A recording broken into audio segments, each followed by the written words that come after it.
So this next question is an interesting one. How do I develop self-discipline?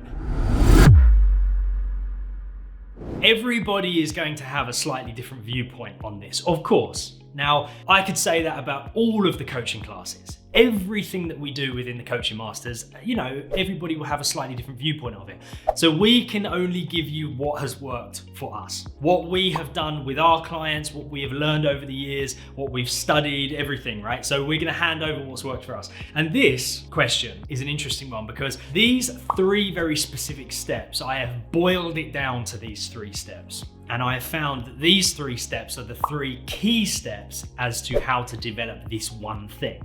And this thing is self-discipline. How do I develop self-discipline? Now, even just hearing the words self-discipline, some of you will think, oh, brilliant, excellent, this is a little bit of me, yep, self-discipline. And some of you will shudder and think, oh God, even the word discipline is like, oh, I don't want to hear it. We all have these different internal representations of what self-discipline is and what it means. But I think there is definitely one thing that we could agree on, which is that on some level, it could be useful. If we could develop it for ourselves and for our clients, if we can help them develop it, then we will find a use for being able to be self-disciplined, not all of the time, but when it matters, right? When it really matters.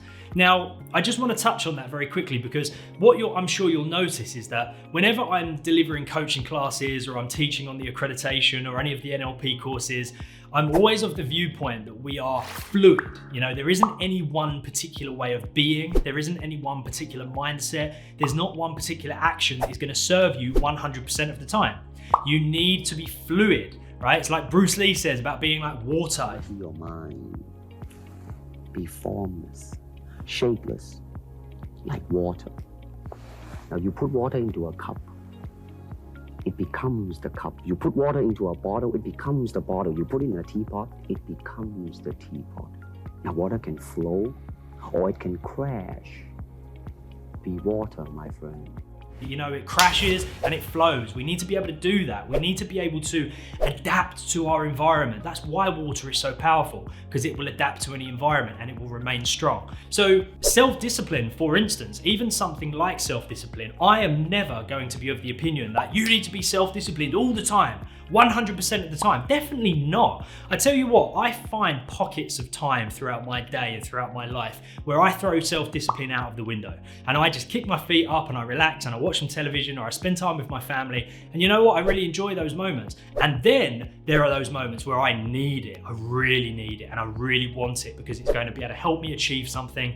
It will help me drive forward. So with self-discipline, regardless of what your internal representation is of the term self-discipline or what that means to you, just recognize that it is a tool that can be used to help you. It's a way of being that can be used every so often to help drive you forward. Now, when it comes to your clients, the chances are they are at a stage in their life where that level of self-discipline will be very, very useful for them. Because once again, what we need to be doing is we need to be putting our minds into the minds of our clients and thinking about what stage of their life are they at right now that has driven them to the point where they want to hire a coach. And it always comes back to the same thing. Something needs to change. People get to a point in their life where they are willing to part with their hard-earned money in order to hire a coach because they have made the decision something needs to change. How things are going right now with this current pattern that I'm falling into, my current behaviors, my thought processes, the actions that I'm taking, it's not working. Something needs to change. So when your clients are in that moment, the chances are self-discipline will be a very good thing for them. Because the chances are they're lacking self-discipline to a point where it's not serving them. I mean, who knows? Maybe your clients are too self-disciplined and they need to relax a bit. Naturally, you'll have clients like that as well. But for the most part, I would say about 80-20. For the most part, it's those clients that really need some self-discipline in order to be able to stay on a track and on a path that is going to serve them. So what we're going to do is we're going to look at 3 different elements of self-discipline. The first element is doing what you don't want to do first. Now, I've spoken about this in different videos as well, but this is really key, and it does fall into self-discipline in a massive, massive way. People that are self-disciplined, they always do what they don't want to do first. They don't delay it. They don't put it off. They don't allow it to hang over them and allow themselves to worry about the task at hand that needs to be done. And they delay it and they put it off. And instead they relax or they forget about it or they do something else. They just get it done. They understand, I don't want to do it. It's not going to be nice. It's not something that's enjoyable, but it needs to be done. I'm just going to do it. And it's going to be the first thing I'm going to do because I don't want to do it. I've found over the years, especially working with a few different successful people in various different areas, from sports to business to performance as well, there's this one pattern that I see again and again and again within those people. And it can be very misconstrued, this pattern, or however you want to say it. But a lot of people see these successful people and they think that they're always motivated, that they always want to take action, that they always feel like getting up first thing in the morning and exercising in order to go and win that Olympic medal, or they feel like climbing out of their warm apartment to go to rehearsals for a performance when it's snowing outside, or they always feel like standing up on that stage or talking in front of that board. But you know what I've noticed is these people take that action not only when they don't feel like it, they take action especially when they don't feel like it.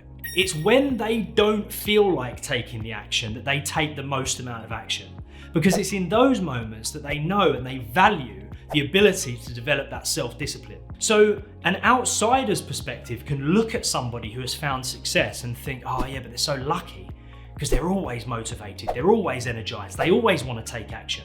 Those people are taking action when they don't want to take action. They're taking action especially when they don't want to take action. And what they're doing is they're taking the action towards the thing they don't want to do before anything else. It's the first thing they do. So that's step number one. We must do what we don't want to do first if it is vital to help us drive us forward towards what it is we want to achieve. We don't delay it, we don't put it off, we don't ignore it, we just get it done. Okay, we bite the bullet, we get it done, we move it out of the way, clear the space for the next thing, which will be more enjoyable. The second thing that develops self-discipline is daily action. Every single day, even if it is a small, tiny, incremental, if that's the word, incremental little movement towards what it is you want to achieve, then we must do it every single day. People that develop that sense of self-discipline, they have made this a habit. They have turned this very unnatural feeling into something natural. They now naturally take action on a daily basis, even if the action is very, very small.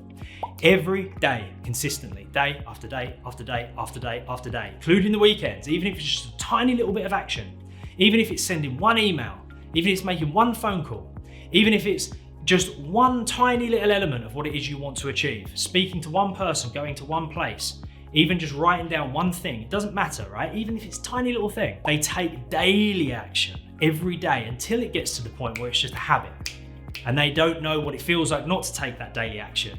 Then the self-discipline starts to feel very, very natural. But the third step, and quite possibly one of the most important that gets neglected in such a gigantic way, is that people with a great amount of self-discipline, they are very, very aware of the reward they're going to get at the end of this. They're really aware of it. They think about it, they look at it, they know it. They see it moving towards them. There's this other misconception that self-discipline must be all about just hard work, discipline, just get it done, just like blood, sweat and tears, this grueling experience. But those people that have developed self-discipline to a really, really, really masterful level, they are extremely aware of what it is they are going to get at the end of this journey. They are very clear on the reward that they are going to receive by being self-disciplined, by working so hard on a daily basis, even incrementally every single day towards their goal. They know their reason. They know their why. They know their purpose. They are very focused on the reward that they are going to receive every single day that they work towards it. So if you do those three things, if you do what you don't want to do first, and you get the tasks out the way that you don't want to do before everything else, Plus, you take a little tiny amount of action at least every single day towards what it is you want to achieve. And you allow yourself to be extremely aware of the reward that you're going to receive at the end of this task or at the end of this project. And you allow that to drive yourself forward as your why, as your purpose. That then contributes towards the other two because it makes it a little bit easier to take a little bit of daily action, and it makes it easier to do the things you don't want to do. If you just do those things consistently through repetition, there's this amazing saying, and I've got this incredible friend. I don't know, and he's from Scandinavia, but I'm not sure exactly what country. But he said in the country that he's from, there's this saying, and essentially the saying is that repetition is the mother of success. You know, when it's translated, it's repetition is the mother of success, and I think that's so powerful. And it's so true. You know, if you just do this on repetition, day after day after day after day, what you'll find is you'll develop a sense of self-discipline, and it will become second nature because of the repetition. So do those three things, focus on those three things, give that to your clients, and encourage them to repeat those things on a daily basis. And that is the formula to create self-discipline.